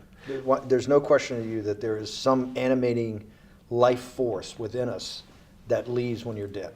Yes, in fact, I refer to the soul. This obviously a certain the questions in the past, even Because during people would normally think you were soulless. So Thank you. But have you talk about you actually believe in it and have done some thinking about it is pretty shocking in its own right, isn't it? well, again, mathematics. Leibniz thought. We Said, know Newton was at Cambridge, and he was the head of the math department, right? He's a professor, essentially. yes. But Leibniz, was Leibniz a German professor? Yes, but what Leibniz said is the soul is so strange because God took chemicals, which is simply the material, like tables, and he somehow made this material able to have a thought. How strange is that? Not only does it have a soul, but some way it was put together that this material substance is able to think. So when you say to me, it's obvious to everyone that there's such a thing as a soul. Now, if you're part of the Charlatanville, you'll try to explain it to people. The soul I describe as the dark matter of the brain. Why is it dark matter? Because in high energy physics nowadays you hear terms of dark matter, dark energy. Again, terminology. It's a complicated term. Why is it dark matter? Because we can't see it, that's all. What do you mean you can't see it? Well, somehow we see something moving towards this area of darkness. Something, I can see this thing. This appears to me to be empty. It's just black. But I see it being drawn this way. So I say, well, I know if this were matter, that would follow that equation. If this was solid, it would explain the way this particle moves. But I can't see anything here. So I'll just call it dark matter. And I'll say, I don't know what it is, but it behaves as if there was something there. The soul is obvious to everyone that there's something different between things that are alive and things that are not alive. But we have no idea what it is. It's currently unexplainable. I believe we need an entirely different system of analysis to try to figure out. But Sorry. No, with Newton, with all his alchemical studies and things he worked on the spiritual side, Leibniz had just talked about the soul, Schroeder talked about what is life. If a modern scientist or someone that you funded at MIT or at Harvard or one of these things talked in those types of terms, they would be considered to be a wingnut today, wouldn't they? They would not be on the path for tenure, right? Unless they were in the philosophy department. This is exactly my point. We're talking about three of the greatest mathematicians in mankind's history that have really changed mankind. Talking like this, what happened? How do we get to a situation where they could not be in the high physics, they could not be in the mathematics department or working in high energy physics? Good, it's an easy answer. Newton was a combination of mathematician, or geometer then, and philosopher. And as time went on, those disciplines seemed to move apart. We had philosophy, some of the philosophers can't do math, and some of the mathematicians. And again, mathematicians often break into two categories. People that solve problems, those are more like geometers in the old days, just problem solvers. And then there's thinkers, theoreticians. They're more like the old movement towards philosophy. But neither one of those two groups have been able to figure out why something is alive as opposed to something that's not alive. No one's been able to describe what the soul is, but we all know it exists. And I think what we need is science is a bad word. I think science only describes the things we already know about the physical world. In fact, there's an argument that the physical world that we see has been created out of our systems of mathematics. Mathematics, everyone knows mathematics describes the physical world much greater than it should, unless my view, the physical world really comes out of conscious beings that have mathematics. So they create it. This table appears to you and I to be solid. To a bat, because we have light that's bouncing off the table into our eyes, it appears solid. If instead of eyes that responded to wavelengths of visual light, our eyes responded to radio waves, the radio frequencies, it's not different, it's the same type of frequency as light, but different speeds, the table's invisible. We know that our phone works in this room. So the waves are coming through the windows, the waves are coming through the walls. So the walls are invisible to that type of radiation, that type of energy. The walls I can see them because my eyes, a physical system determines that the walls are there. You, with Murray Geldman, you founded, or were the original donor, and had the idea of Santa Fe Institute. In 10 or 15 years later, that effort to study the complexity of systems mathematically Yes. was It's a essentially total failure. Yes. A total failure. Total failure. Why is that? It's the failure of science because, in fact, if to some extent science doesn't describe romance. I don't know why I'm attracted to somebody. I don't know. People are attracted to each other, and everyone has the same feeling. They've seen someone walk in the room, and they say, "Oh, that person gives me a creepy feeling." Science has tried to describe. Science doesn't describe what creepy feelings means.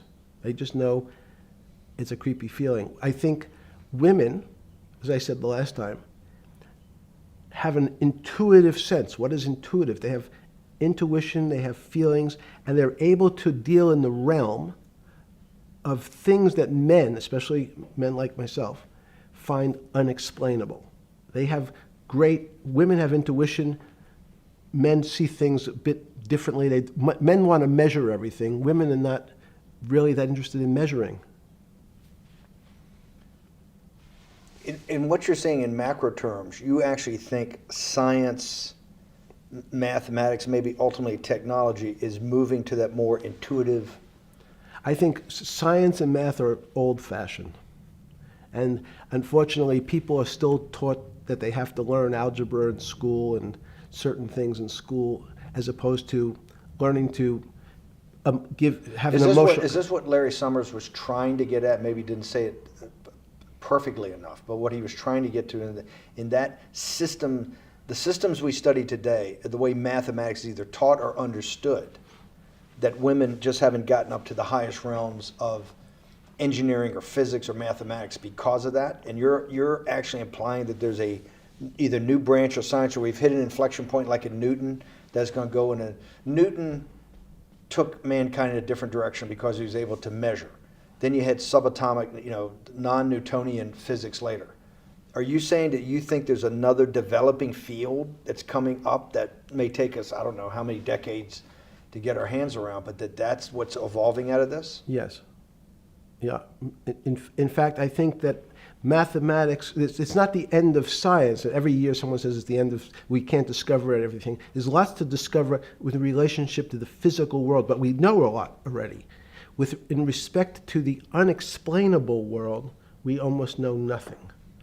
Women, again, sense it. And instead of Larry Summers, I won't digress too much, but Howard Gardner early on said, there's not one form of intelligence. It's not mathematical intelligence. There's emotional intelligence. There's kinesthetic intelligence. There's this argument that I reject that black people are less intelligent than white people. It's not true. We know, for example, that if I was in the forest and I had to run from the lion or figure out a way not to be eaten, and my competition is a local African, I'm the one who's getting eaten because they have the intelligence to deal with their local environment. So it's just different. It's not better, it's not worse, but there's many differences amongst different types of people. And so people have different intelligences, and they excel in some intelligences usually, and less so in others. When did it come to, because the world of high finance is a world of pure reason, or is it a lot of emotion and gut checks and on trading desk and central banks when these decisions get made? Is it that high church, like the high church of science of high energy physics, or is it as much emotion that comes in as much as the mathematics and the reason? That's a great question. I think if you talk to really experienced and successful traders, and you ask them how they know what's going on, they can't give you an answer. They don't know. They feel it. They can feel the way the market's moving. They can feel the way the stock's moving. And that these are not very well-defined terms. It's difficult to put in mathematics terms, how did I feel it? You could look back and make guesses what I was seeing. But great traders feel it and then act on their feelings. That's the difference. Many people feel it but are afraid because they want a mathematical justification before they take that next step. When you first got on the trading desk at Bear Stearns in the late 70s or mid 70s, were you shocked by how little actual understanding of mathematics that the traders comprehended? Yeah, well, again, we had a Texas Instrument calculator. Most stockbrokers, especially before 1975, if they were good stockbrokers, could add. That's about it. They could multiply. If you could multiply, you were already in the top 15% of stockbrokers. Stockbrokers simply meant there's a story. When I went to the first person, I had no money. And I said, how much money do you make a year? And he said, $400,000. I said, impossible. I'm making $10,000. That's probably more than your family had made in its entire existence. Yes. And he makes it in a year. I said, what do you do? And he said, it's too complicated for you to understand, which is what the main thrust of Wall Street people, they want to tell you it's too complicated. Because if you understood that that person was simply, he had a brother-in-law, in fact, in this case, who ran the pension fund at General Motors. His brother-in-law would call him and say, buy 1,000 IBM. He'd hang up the phone, he'd write it out on a ticket and walk it to a window. That was his entire skill set. Hello, write what my brother-in-law says, walk it to a ticket window.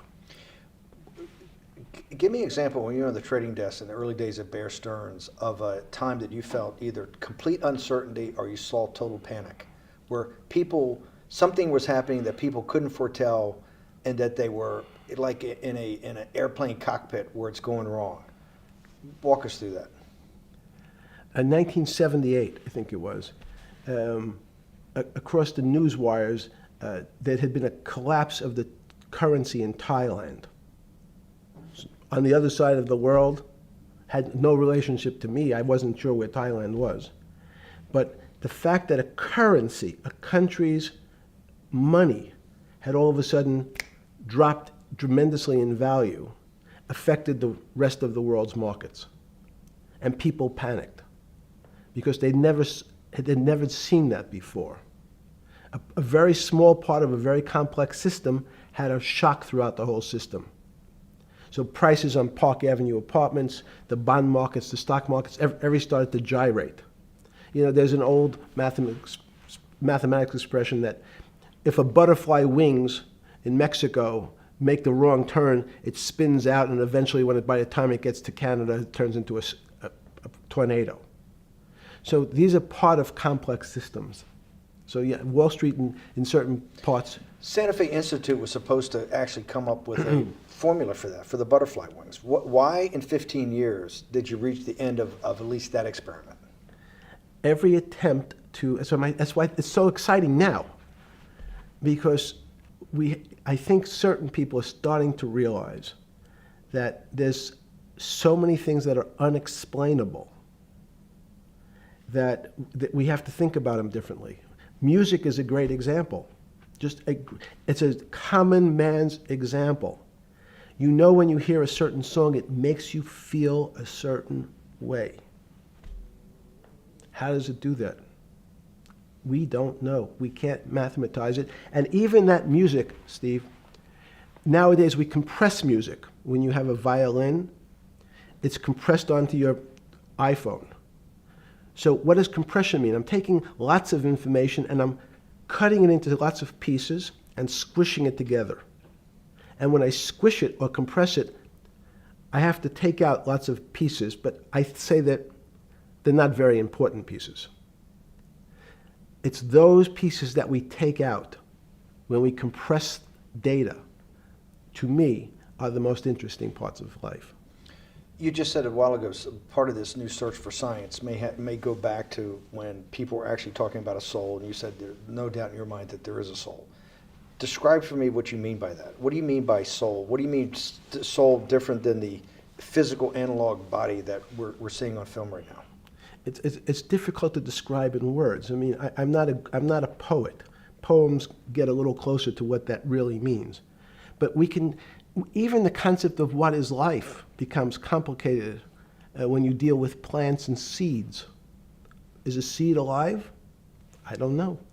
Certain people would say, no, it's dead. When your banana, one of my favorite examples is the banana that's sitting on the countertop in your kitchen today. Is it alive or dead? What do you think about human life? What is human? Tell me about human life. But your banana is alive. That banana is breathing. It's on your. You say that's impossible, Jeffrey. No, it's not. Is the banana conscious? All these words. These are words. So everyone's trying to fit a very complicated concepts into a very small box called conscious or alive. These don't fit in that way. So if you put your banana in a bag and put another fruit in with it, the fruit ripens faster because the banana breathes with it. We don't understand most of those things. So you asked the big question. Sorry. You talk about the life. What about human life? What about it? Tell me what do you think? What do you think human life is? It's a miracle. It's a miracle. And when I say miracle, I can't explain it, and I make no attempt to explain it at the moment. We don't know how to think about it. And anyone, and again, another one of the Feynman quotes when he was talking about quantum physics. He said, anyone, Jeffrey, who says they understand quantum physics and quantum mechanics and quantum behavior, you know they're lying. Let's talk about it. That's post-Newtonian. Talk about what's the difference, who founded quantum mechanics, why is quantum mechanics taking Newtonian physics and taking it to the next level? It forms a much broader category. Let's go back to this desk. You use the thing of Newton using this desk. Why can't Newton's theory explain everything? Why did subatomic quantum mechanics or quantum physics have to come in to explain this? Well, so let's go right back to square one. Why is it called quantum physics? So quanta is a word that simply means packet, small amount. So it's quantized. So we recognized, when we recognized that this table appears, another very complicated word, solid to us, it's really made up of molecules or atoms. And atoms, we've given lots of names to what some of the behaviors. If you were in school, when you and I were in school in the 50s, the model was a little center thing in the middle, and an electron went around and around it. It was seen as a ball that went around and around it. And as we started to look at, say, well, let's see what this ball looks like. I want to be able to examine that little thing called an electron. We found that there was nothing there. There wasn't the thing. It was simply a cloud of energy that we can call an electron. So we already started to see mysterious things as we go into very super small quantities, quantum physics. So quantum physics started to go into the very small, and at very small distances, we see things that we can't explain. We just cannot explain. How am I doing on time? 4 minutes. Fine. And to summarize, no, sorry. Let's go back to human life. When do you think human life starts? It's not these. So you see, this is the question. You're asking me to measure something again. It's the disease. It can't be measured. You just hate making commitments. That's why I'm not married. I'm peeling this onion back a layer at a time. All your bullshit and happy target can't be measured like that. Is that to say measure it's a commitment. You don't even like a commitment when you answer a question. I don't know. As they say in golf, commit to the shot. I don't know what it means to be measured. You do know what it means to be measured. You're one of the leading currency traders, hedge fund guys, or stock market financial wizards. You're in the high priesthood of high finance. You certainly know how to measure. That's why you're a billionaire. Any other answer besides that is total and complete bullshit, and you know it. I know very few things. You know things can be measured. You measure every day. You weigh and measure every day. You weigh and measure people. You weigh and measure leaders. You weigh and measure economies. You weigh and measure politics. It's a very good. You weigh and measure. You weigh. Hang on. Your whole life, in fact, is measuring. So what you've now done is a great thing, is you've used the word measure, a mathematic term, in the common vernacular and abused it. So I don't even recognize what it means. It's so abusive to my field. Why? And let's go to that. In mathematics, measure means what specifically? There's no specific. It's an approximation, or giving something a number. Einstein said, we're not asking you to go to the ninth decimal point. Oh, you didn't say that before. No, you're not going to the ninth. I don't even. What if I say measure? How tall are you?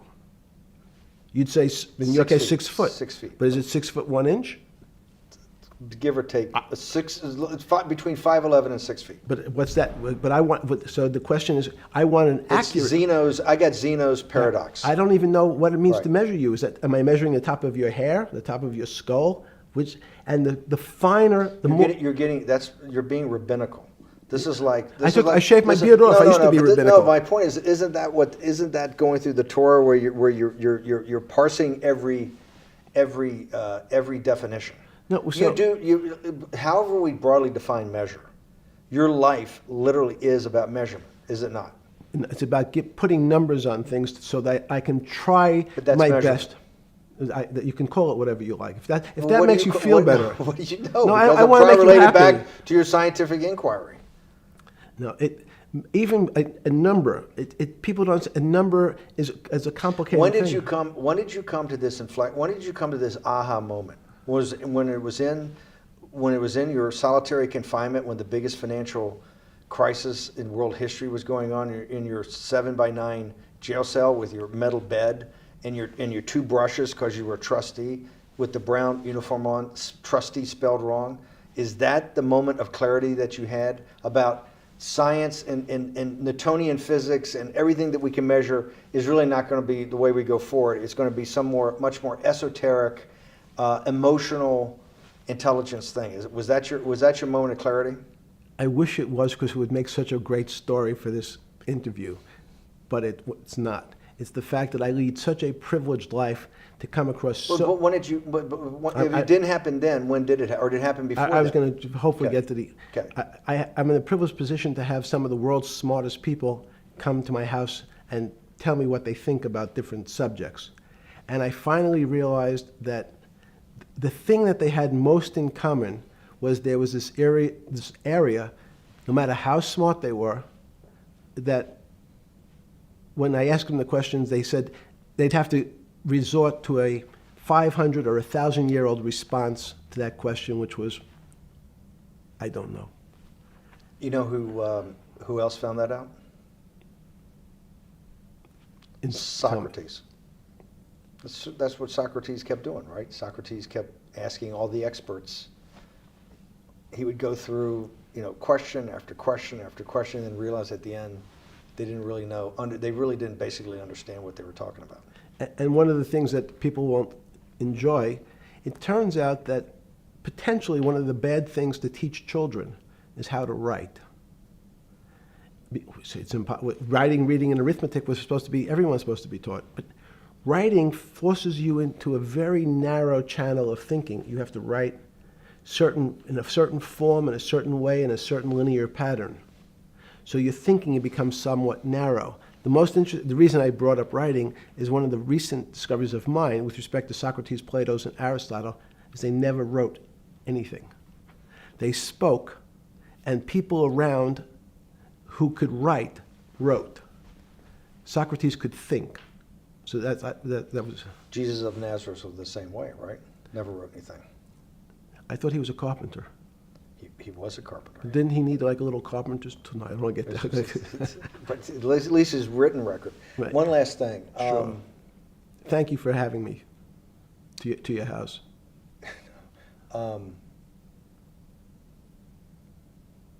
Vegetable juice. Let's go back. Look what vegetable juice does. When did that? The beginning of that. Was there any one aha moment in all these great thinkers? Did it happen before 2008? Was it after? That came up over, I know, many years. But when did you actually realize, hey, something new's got to be developed? Yeah, that's great. Is that because again, I'm privileged enough to have people around me who've given lots of philanthropic gifts to institutions of higher learning, and when I said the impact, how do you judge the impact of your giving?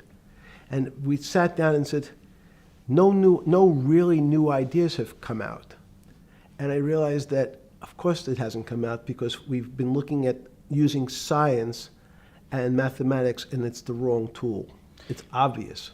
Institutions that are set up and try to put forward knowledge and understanding and truth, should they take your money? Derek Bach at Harvard said, taking money for good causes is a good thing. So if Hitler took all the gold out of the teeth of the Jews and said, I want to give this to Heidelberg University to fund the Leibniz chairs so that I can study high energy physics, Derek Bach would say that was fine? Again, these questions are questions where good people on both sides, like your Charlottesville, could differ. I don't know the answer to these questions. So tell us the two. Give us the two answers. What the one answer why it shouldn't be, and then the one answer. Derek Bach says, I'll essentially take cash from anybody because I got so many projects, so many good guys, and this is the way I'll do it. So I'm indifferent to where the cash comes from. Money's money. And if I got good guys, I'm the fiduciary that says these are good people and this is good research, okay? I'll take the cash from any source, including you. What's the other argument? Let me give you that. I know in my case, Is your money dirty money? if you live, I just asked a question. Is your money dirty money? no, it's not. So in fact, Why is it not dirty money?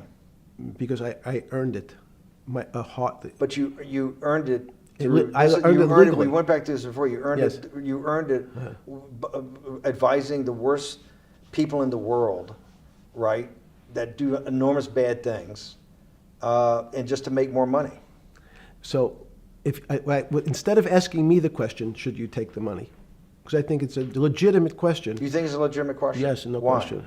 Because I think about, I think ethics is always a complicated subject, but I can tell you that with the money I gave to help try to eradicate polio in Pakistan and India, instead of asking me whether that money should be given to these children for vaccines, I think you might want to ask their mothers who received the vaccine, who know their child now won't get polio, and ask them if Epstein should have helped these people If we with walked their in, money. if we walked in, Is you're a that a fair mathematician. question?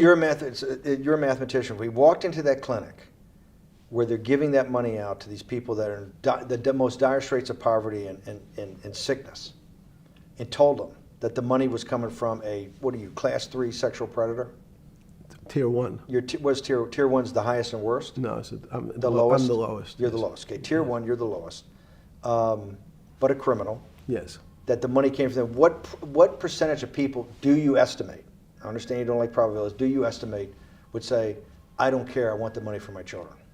I would say everyone said, I want the money for my children. Did they know where the money came from? I think if you See, told them, if I told them the devil, 100%. the devil Himself. The devil himself said, I'm going to exchange some dollars for your child's life. Do you think you're the devil himself? No, but I do have a good mirror. It's a serious question. Sorry. Do you think you're the devil himself? I don't know. Why would you say that? Because you have all the attributes. You're incredibly smart. You remember the devil is Was somebody the devil knows smart? The devil's brilliant. You read Milton's Paradise Lost. No, the devil scares me. Satan is at the number 1 or 2 archangel, and the reason he goes to hell and leads the rebellion is because he can't be the top guy. And his thing is, I'd rather reign in hell than serve in heaven. I saw that in a movie once called American Dharma. I don't remember who said it. Okay, we have to go. Okay, good. Okay, that was good.